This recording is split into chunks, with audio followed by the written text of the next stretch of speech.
Hello guys! Ay, ang buhok ko. Kagkag. Galing kami ng biyahe. So, nandito na naman kami sa Barangay Kalampong. Or papunta pa lang. At dito naman is bumaha dahil lumakas siguro ang ulan. Basa ang kalsada.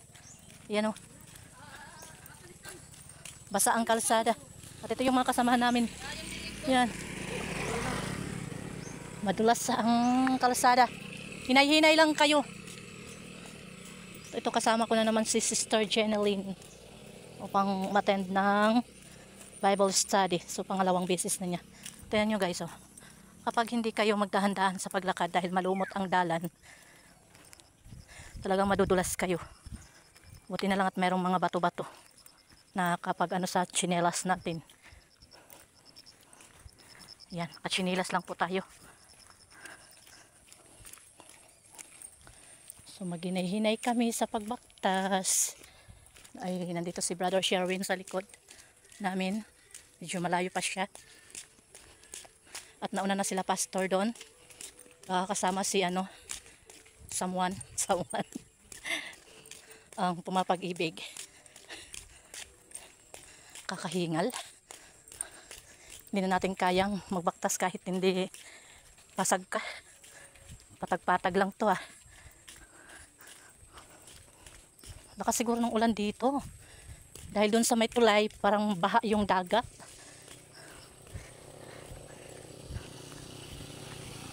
Yan. So dito kami sa kabila. Yan ang daan. Napakadulas. Dahan-dahan lang tayo. Baka tayo ay madulas. Yan. Dalawang kalabaw dito. Ay.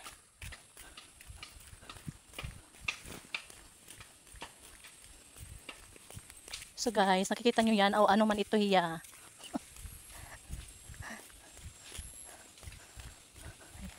Dahan-dahan lang tayo dito dahil dito na-accident sila TV. Saka yung kanyang palalab na Americana. Baka tayo madulas.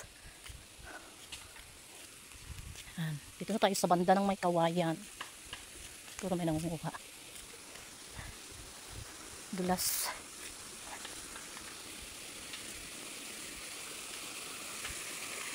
Yan yung lakas ng ulan dito.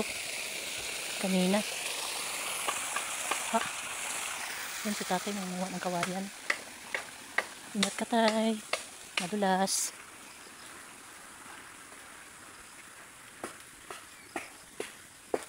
Sana yung kasama natin?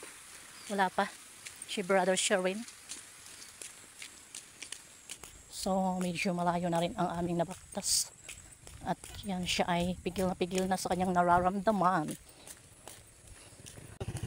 Oh. Sige ikaw na. Oh. Ha? Nasunod? Oh, sige, sakay na tayo. Mauna na. Baktaslaan na siya. Pero may susundo.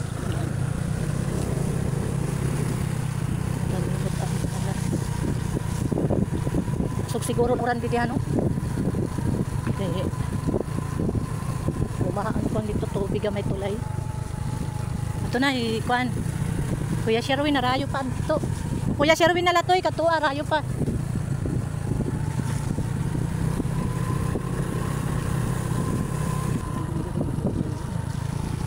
Madulas ang daan.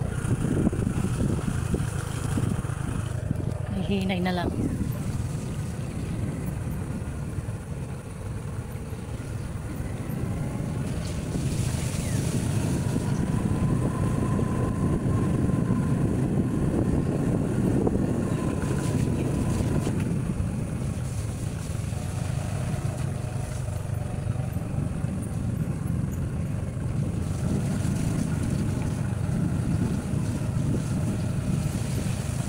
Lumot na ang kalsada. Kaya nahihinay lang.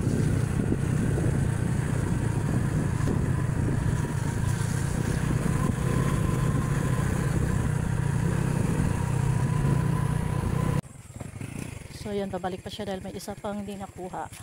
May susunduin pala, may isa pang susunduin. So nandito na tayo sa Barangay Kalampong.